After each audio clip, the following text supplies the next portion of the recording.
Rotations is another type of transformation that we can show on a coordinate grid. Now we have to start with some basics about rotations. There's two types. If I rotate to the right, then this is a clockwise rotation.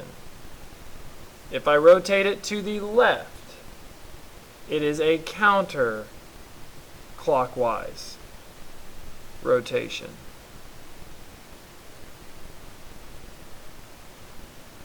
A 90-degree rotation, we determine it by degrees. A 90-degree rotation would be a quarter turn.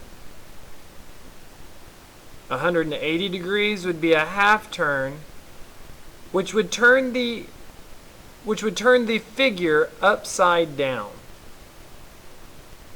Or in the case of a coordinate grid, would turn the coordinate grid upside down. A 270-degree turn is a 3/4 of a turn in whatever direction I tell you, clockwise or counterclockwise, or you could say it is a 90-degree turn in the opposite direction.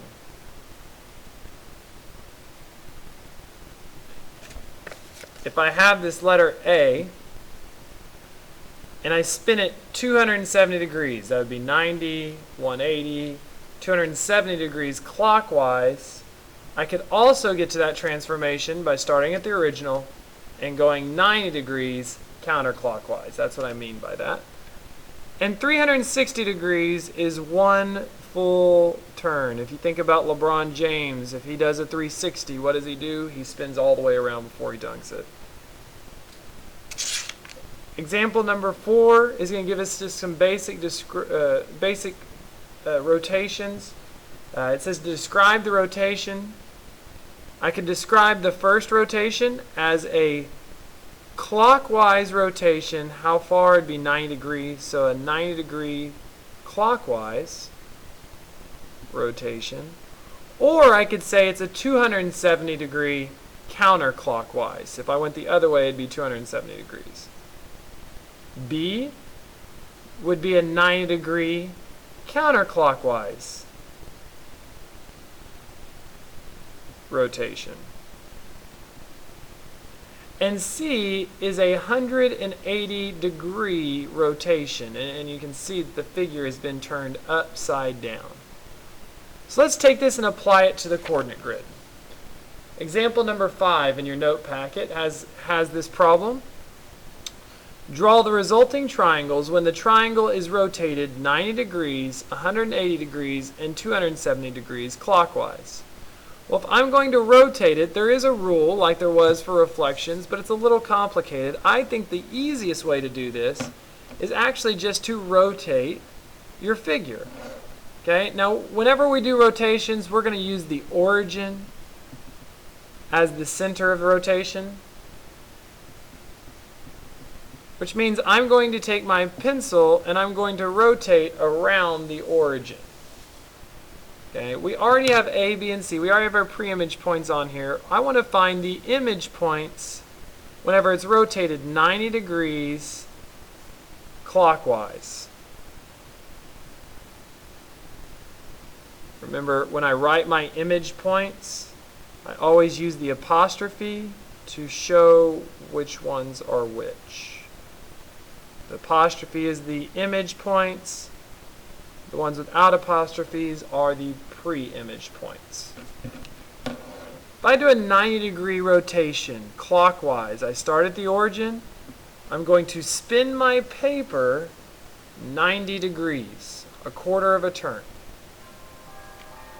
When I do this, you can see that my X and Y axis has now been shifted. And what we're going to do is we're going to use this representation by spinning it to find the values of the image points whenever there's a 90-degree rotation. So I've rotated 90 degrees. Now this would be my X, and this would be my Y. And A, when it's rotated 90 degrees, would be at positive 2. It's in quadrant 1, so it's going to be positive X values, positive Y values. Positive 2, positive 1, 2, 3, 4. Okay, so A would be at 2, 4. B would be at positive 7, positive 7. And C would be at positive 9, positive 3. So now just by rotating the paper, I found where those points would be.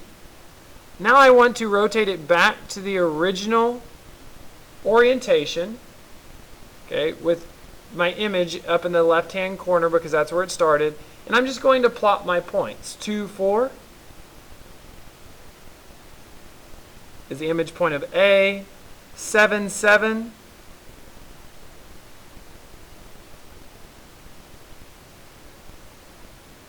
is the image point of B. And 9, 3 is the image point of C.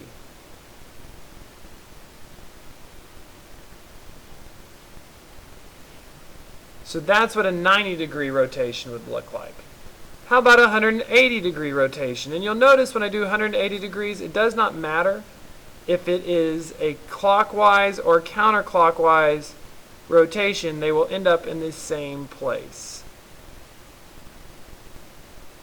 Once again, okay, we're going to rename our axis in just a little bit. So let's erase what we'd put before.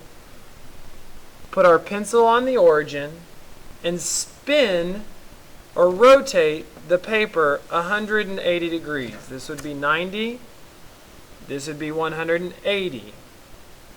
Now we look and say, what are our image points of the figure now? And we want to look at the original figure. Now it is in quadrant 4. If you remember, if you start at 1, you can make a C, and it's 1, 2, 3, 4. If you make a C, it'll get you to which quadrant you are in. So the fourth one is down here. Okay. A is at 1, 2, 3, 4, negative 2. Our x's are going to be positive. Our y is going to be negative. So 4, negative 2. B is going to be at positive 7, negative 7. And C is going to be at positive 3, negative 9.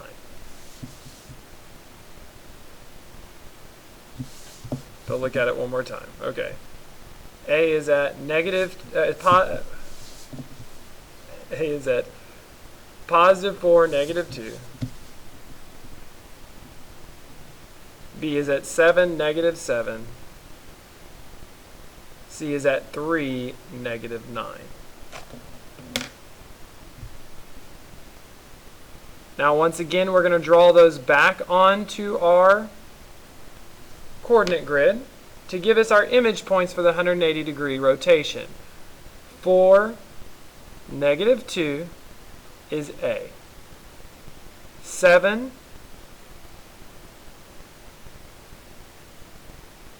negative 7 is the image point of B. And 3, negative 9 is the image point of C.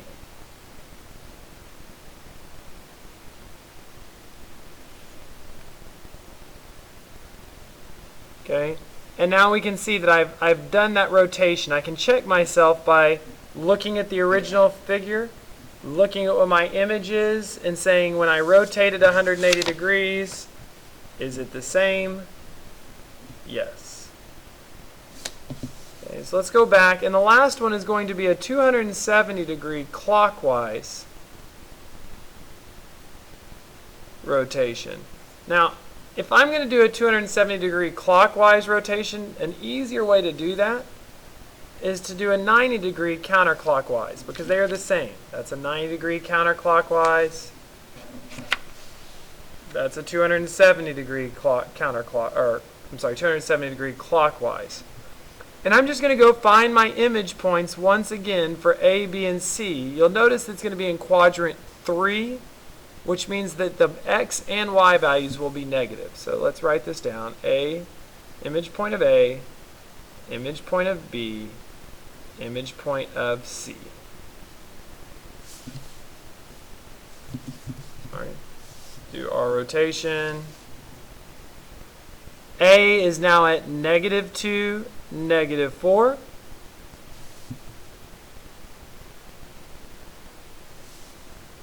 B is at -7, -7.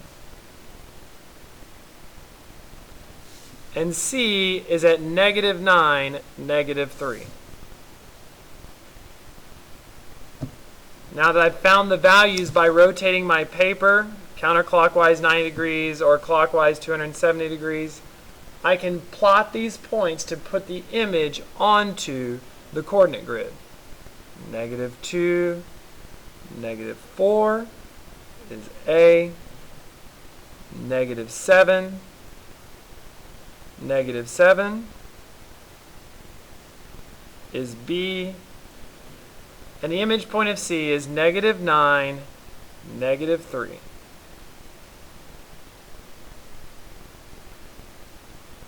And now I have performed each of these rotations.